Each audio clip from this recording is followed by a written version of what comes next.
ঐতিহ্যবাহী বিপত্তারিণী ব্রতে লাখো পুণ্যার্থীর ভিড়। আজ পুরুষ দূরে টিকে থাকা পুজোয় আজও আগের মতোই আবেগ উৎসাহ। আজ শনিবার বিপত্তারিণী ব্রতের পুণ্যতিথিতে পূর্ব বর্ধমানের জামালপুরে ব্লকের হালারা মোড় এলাকায় অবস্থিত মা বিপত্তারিণী মন্দিরে লক্ষাধিক ভক্ত ও পুণ্যার্থীর ঢল নেমেছে। সকাল থেকে শুরু হয়েছে পুজো অর্চনা, চলবে দিনভর।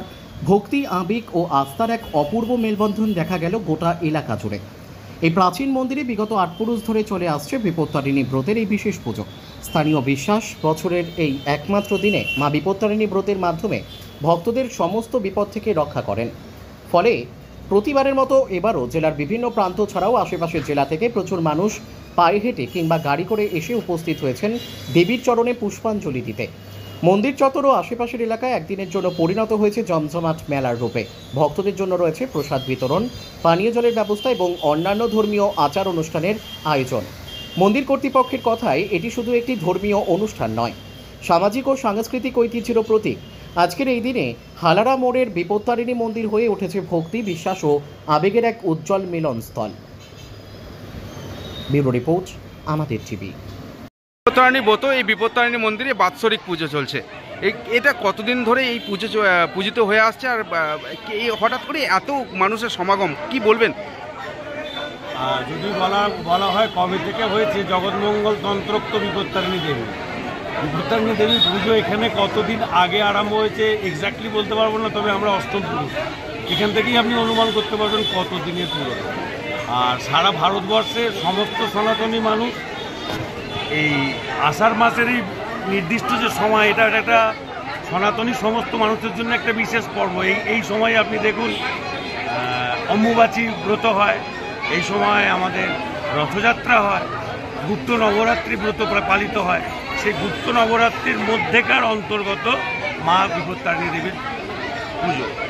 আমাদের পশ্চিমবাংলায় বা বাংলাদেশে বাঙালি অধ্যুষিত এলাকায় সাধারণ মানুষ রথের চাকা চলার পর মাটি কতটা কর্ষণযোগ্য হয়েছে এটা নির্ণীত হওয়ার পর মানুষ যখন চাষ করতে যায়, কারণ কৃষি আমাদের প্রধান ভিত্তি আবহমান কাল ধরে, সুতরাং যখন চাষ করতে যায় সেই সময়তে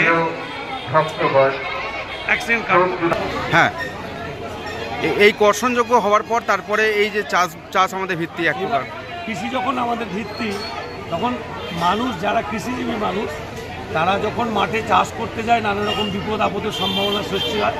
সেই জন্যে এই বিশেষ সময়ে শক্তির রং হিসেবে লাল রঙের একটি বিশেষ উপায়ে, যেহেতু তন্ত্রোক্ত সমস্ত বিধি আমি ক্যামেরার সামনে পুরোপুরি বলতে পারি না, বিধিনিষেধের মধ্যে থেকেও একটা নির্দিষ্ট উপায়ে একটা সারা বছর আমাদের হাতে থাকার জন্য একটা বিশেষ তাগা নির্মাণ করে সেই তাগা আমরা ধারণ করি এবং আমরা ব্রত পালন করি। এখানে 13 সংখ্যা, যা কিনা ইংরেজি সংস্কার অনুযায়ী আনলাকি 13, এখানে 13 সংখ্যা কিন্তু খুব গুরুত্বপূর্ণ। মনে রাখতে হবে ত্রয়োদশী তিথিও আমাদের সনাতনীদের জন্য একটা উল্লেখযোগ্য তিথি, সে আপনি কৃষ্ণপক্ষে যান বা শুক্লপক্ষে যান। তো যে কথায় আসা যাক, এই ব্রত এলাকার মানুষ পালন করে এবং পশ্চিমবঙ্গের মধ্যে আমার ধারণার মধ্যে আছে বর্ধমান জেলায় এই মা বিপত্তারিণী মায়ের মন্দিরেতে এখানে লক্ষাধিক লোক এসে সমাগম করেন, তারা ব্রত পালন করেন এবং নিয়ম নিষ্ঠার সঙ্গে পূজা অর্চনা করার চেষ্টা চালাই আমরা। আর রাত থেকেই কি এখানেতে মানে ভক্ত সমাগম হয়? আগের দিন রাত্রির থেকেই অনেক সংখ্যক ভক্ত এসে উপস্থিত হন। এর জন্যে বারোয়ারির ছেলেরা, ক্লাবের ছেলেরা, তৎসহ আমাদের প্রশাসনের সমস্ত স্তরের সমস্ত মানুষের সম্মিলিত প্রচেষ্টার ফলে এই মেলাটা নির্বিঘ্নে শান্তি শৃঙ্খলার সঙ্গে বছরের পর বছর, এবং ভুলে গেলে চলবে না, বাবা মহাদেব এবং মা বিপত্তারিণীর অসীম আশীর্বাদে শান্তি শৃঙ্খলার সঙ্গে শেষ হয়ে আসছে। প্রতিনিয়ত তো নিত্য সেবা তো হয়ই, মানে সেখানে তারপরেও এই বাৎসরিক একটি পুজো, এই বাৎসরিক পুজোতে সাধারণ মানুষ এসে এই যে ভিড় জমায়েত, ভক্তদের সমাগম, এ বিষয় নিয়ে আর কি বলবেন? না, বাৎসরিক ব্রত পুজো এটাই। বাৎসরিক পুজো আমাদের ব্যবস্থায় দেবী সাধনার সমস্ত উল্লেখযোগ্য তিথি নক্ষত্র মেনে এখানে মায়ের নিত্য সেবা, ষোড়শোপচারের পুজো এবং অন্যান্য সমস্ত পথ নির্দেশিকা মান্যতা রেখে যা যা পুজো আছে সব পুজোই আমাদের এখানে হয়। এটা কেবলমাত্র ব্রত পালনের জন্য ব্রত পূজা। আপনি এই মন্দিরের পূজারী? আমার বাবা মূল সেবায়িত, আমি তার প্রথম সন্তান। আপনার নাম আর বিশ্বজিৎ চক্রবর্তী।